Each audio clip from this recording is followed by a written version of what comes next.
Okay, let's just get right into it.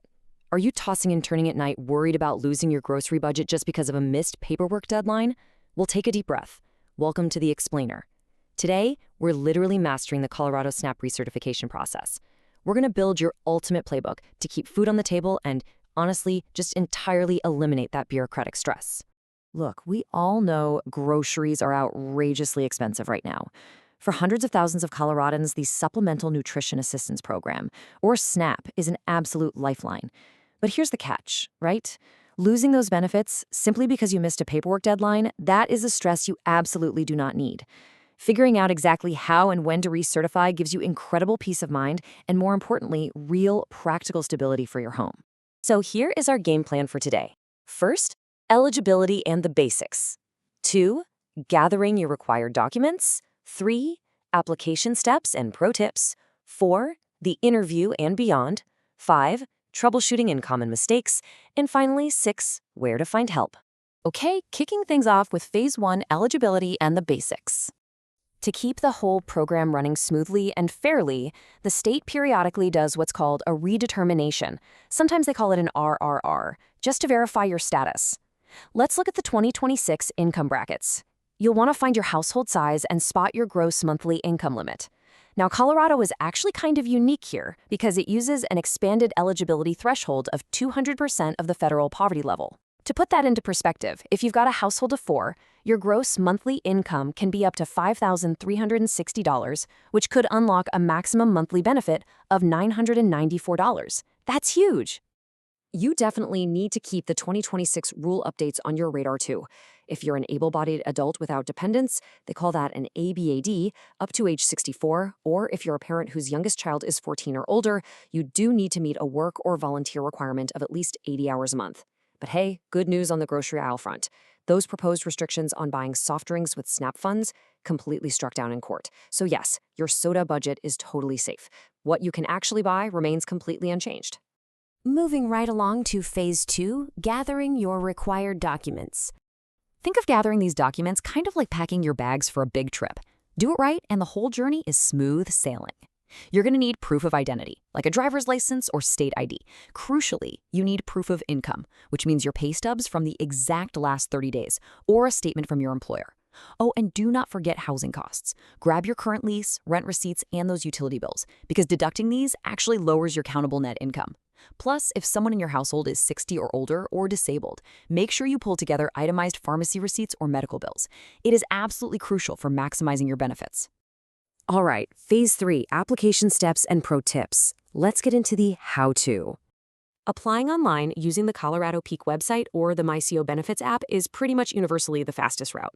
It's great because you can literally just snap photos of your documents right then and there.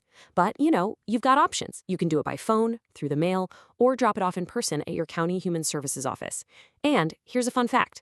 Some counties, like Boulder, even let you just email pictures of your application to a dedicated address. Super easy. Once you hit submit, expect a processing window of up to 30 days, so definitely keep a close eye of your mail for any notices. Now, I've got an amazing insider hack for you here. If you are elderly or have a disability, claiming the specific $21 Energy EBT cash benefit actually triggers the maximum heating and cooling utility allowance. So what does this all mean for you? In simple terms, it maximizes your deductions, lowers your countable net income on paper, and can potentially increase your overall monthly SNAP allotment. It's a real game changer. And when we're dealing with renewing state assistance, it is just incredibly reassuring to know the safety nets are there for the kids. For interrelated household benefits, remember this. Even if a parent loses coverage because their income changed, the children in the household maintain their full 12-month coverage period, no matter what. So always complete your paperwork so the kids stay protected. Let's move into Phase 4, the interview and beyond. I know, the word interview sounds super intimidating, but honestly, it's not an interrogation at all. It's really just a friendly 10 to 30-minute phone chat to verify your paperwork. The county eligibility technician literally just wants to make sure everything matches up. You totally have the right to request a face-to-face meeting if you'd rather do that, and you can bring an authorized representative to support you. Even better, if your household is on a 24-month certification, which usually means everyone is over 60 or disabled with no earned income, you might get to bypass this interview step entirely. And hey, if you're anxious about your application just getting lost in the void, don't be. Recently, through this massive collaborative effort between the state and all 64 counties, Colorado actually boosted its application processing time to a sustained 97%. That means the system is currently running highly efficiently. You can trust that when you hand in your paperwork, it's going to be handled promptly. Okay, phase 5, troubleshooting and common mistakes. Because things happen, right? If you realize you missed your deadline, do not panic. The absolute wrong move here is throwing your hands up and just assuming you're permanently cut off. The right move? Act immediately. Colorado has a strict 30-day reinstatement window. If you submit those missing documents within 30 days of your case closing, they can reopen it. Now, your benefits might be slightly prorated for the days you were closed, but it absolutely saves you the massive headache of starting a branding application from scratch. Now, here is the most common, easily avoidable trap out there: forgetting to sign the form. Seriously, especially for aged, blind, or disabled cases that require an asset verification signature. Without that specific signature, the state legally cannot run their checks, and your entire renewal just completely stalls out. That one little signature is the key that starts the whole engine, so always double-check the signature line before you hit send.